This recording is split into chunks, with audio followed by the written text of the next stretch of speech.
ಮಾಡಿದ್ದೀವಿ ಅನ್ನೋದನ್ನ ಕ್ಯಾಬಿನೆಟ್ ಆದಮೇಲೆ ಹೇಳ್ತೀವಿ. ಕ್ಯಾಬಿನೆಟ್ ಮೊದಲೇ ಹೇಳೋದು ಸರಿ ಅಲ್ಲ. ಕಲ್ಯಾಣ ಕರ್ನಾಟಕ ಪ್ರತ್ಯೇಕವಾದಂಥ ಮುನಿರತ್ನ ಅರೆಸ್ಟ್ ಕೂಡ ಮಾಡಿದರೆ ಅದೇ ರೀತಿಯಾಗಿ ಯಾವುದೇ ಶಾಸಕ ಕಾಂಗ್ರೆಸ್ ನಿರ್ಧಾರ ಮಾಡಿದ್ದಾರೆ. ಮುನಿರತ್ನ ವಿಚಾರದಲ್ಲಿ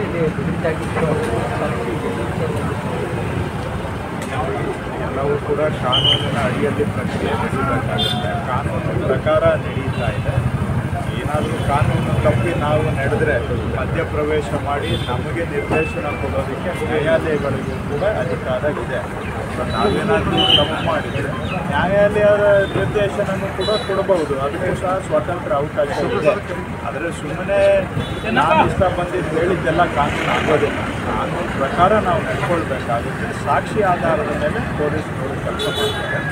ಅವರಲ್ಲಿ ಏನಾದರೂ ನ್ಯೂನ್ಯತೆ ಇದ್ದರೆ ಅದನ್ನು ನ್ಯಾಯಾಲಯದ ಪೊಲೀಸ್ನವ್ರು ಏನಾದರೂ ತಪ್ಪು ಮಾಡಿದರೆ ನ್ಯಾಯಾಲಯದಲ್ಲಿ ಅದನ್ನು ಪ್ರಶ್ನೆ ಮಾಡ್ಬೋದು. ನ್ಯಾಯಾಲಯದವರು ನಿರ್ದೇಶನ ಕೊಟ್ಟರೆ ಅದನ್ನು ಅನುಸರಣೆ ಸರ್ಕಾರ ಪೊಲೀಸ್ನವರು ಕೂಡ ಮಾಡಬೇಕಾಗುತ್ತೆ. ಬಾಂಗ್ಲಾದೇಶದವ್ರದ್ದು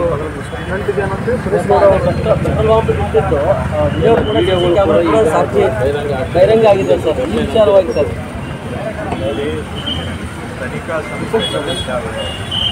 ನಮ್ಮ ತನಿಖಾ ಸಂಸ್ಥೆಗಳು ರಾಷ್ಟ್ರೀಯ ತನಿಖಾ ಸಂಸ್ಥೆಗಳಿಗಿಂತ ಒಳ್ಳೆಯ ಕೆಲಸ ಮಾಡಿರುವಂಥ ನಿದರ್ಶನಗಳು ಸಹ ಇದ್ದಾವೆ.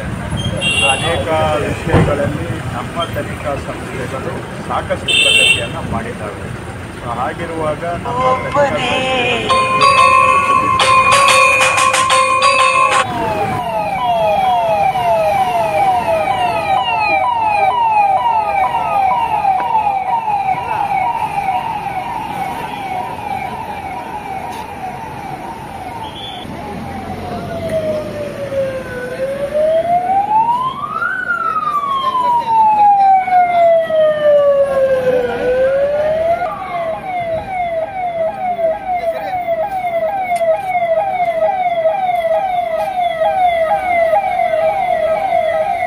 ಜಾಮರ್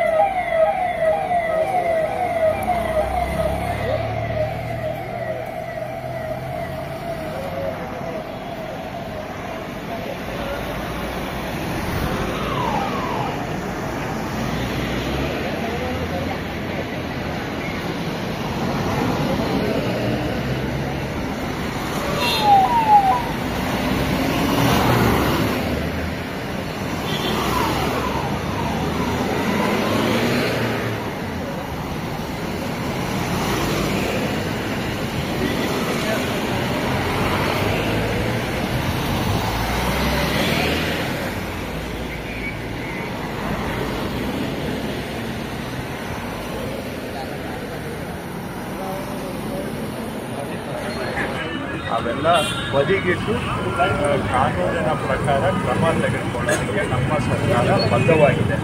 ಇದರಲ್ಲಿ ಯಾವುದೂ ಹಸ್ತಕ್ಷೇಪ ಇಲ್ಲ. ಯಾರು ತಪ್ಪು ಮಾಡಿದರೆ ಅವರನ್ನು ಗುರುತಿಸಿ ಅವರಿಗೆ ಶಿಕ್ಷೆ ಆಗುವಂಥ ಕೆಲಸ ನಾವು ಮಾಡ್ತೇವೆ. ಮಾಜಿ ಶಾಸಕರು ಸುರೇಶ್ ಗೌಡ್ರ ಕೇರಳ ಜೊತೆ ಕಂಡು ಬರ್ತಾ ಇದೆ. ಇದು ಏನಾಯ್ತು? ನಾನು ಇಷ್ಟ ಬಂದಂಗೆ ನನಗಿಷ್ಟ ಬಂದಿದ್ದು ನಾನು ಹೇಳ್ತೇನೆ. ನಾನು ಹೇಳಿದ್ದೆಲ್ಲ ಸತ್ಯ ಅಲ್ಲ. ತನಿಖಾ ಸಂಸ್ಥೆಗಳು ತನಿಖೆ ಮಾಡಿ ಯಾವುದು ಸತ್ಯ ಸುಳ್ಳು ಅಂತ ಹೇಳೋದು ಅವ್ರ ಜವಾಬ್ದಾರಿ. ನಾನು ಬರೀ ನನ್ನ ಪ್ರಚಾರಕ್ಕೆ ಹೇಳಿಕೆಗಳು ಕೊಟ್ಕೊಳ್ತಾ ಹೋದ್ರೆ ನಾನು ಹೇಳಿದ್ದೆಲ್ಲ ಸತ್ಯ ಆಗೋದಿಲ್ಲ. ಸರ್, ಎಲ್ಲವೂ ಕೂಡ ನಾವು ಇಲ್ಲಿ ಏನು ಟ್ರಯಲ್ ಬೈ ಕೋರ್ಟ್ ಆಗಬೇಕು. ನಾನು ನೀವಿಬ್ಬರು ಮಾತಾಡ್ಕೊಂಡ್ಬಿಟ್ಟು ನಾವು ಯಾವುದು ಸತ್ಯ ಅಂತ ತೀರ್ಮಾನ ಮಾಡಲಿಕ್ಕೆ ಆಗೋದಿಲ್ಲ. ಸೊ ಸತ್ಯ ಏನು ಅಂತ ಸಂವಿಧಾನ ಯಾವ ರೀತಿ ಅದನ್ನು ಪರಾಮರ್ಶೆ ಮಾಡಬೇಕು ಅಂತ ನಮಗೆ ಒಂದು ಫೌಂಡೇಶನ್ ಹಾಕ್ಕೊಟ್ಟಿದೆ. ತನಿಖಾ ಸಂಸ್ಥೆಗಳಿದ್ದಾವೆ, ಅದ್ರ ಮೇಲೆ ನ್ಯಾಯಾಲಯಗಳು ಇದ್ದಾವೆ.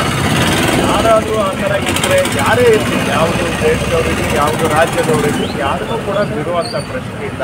ಅಂದರೆ ಸುಮ್ಮನೆ ಊಹಾಪೋಹಗಳಿಂದ ಎಲ್ಲ ಸಮಾಜದ ವಾತಾವರಣವನ್ನು ಆರೋಗ್ಯವನ್ನು ಕೆಡಿಸೋದ್ರಿಂದ ಸಮಾಜಕ್ಕೆ ಹಾನಿ ಆಗುತ್ತೆ ಹೊರತು ಅದರಿಂದ ಸಮಾಜಕ್ಕೆ ಒಳ್ಳೆಯದಾಗೋದಿಲ್ಲ.